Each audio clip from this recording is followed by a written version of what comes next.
अल्लामा इकबाल के अशार। मस्जिद तो बना दी शब भर में ईमान की हरारत वालों ने, मन अपना पुराना पापी है बरसों से नमाजी बन न सका। क्या खूब अमीर फैसल को सनूसी ने पैगाम दिया,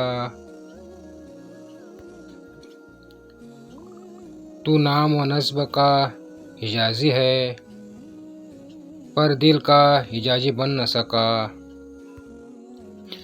तर आंखें तो हो जाती हैं पर क्या लज्जत इस रोने में, जब खून जिगर की आमिज़िश से ये अश्क प्याजी बन न सका। इकबाल बड़ा उपदेशक है, मन बातों में मुँह लेता है, गुफ्तार कागज़ी तो बना किरदार का कागज़ी बन न सका।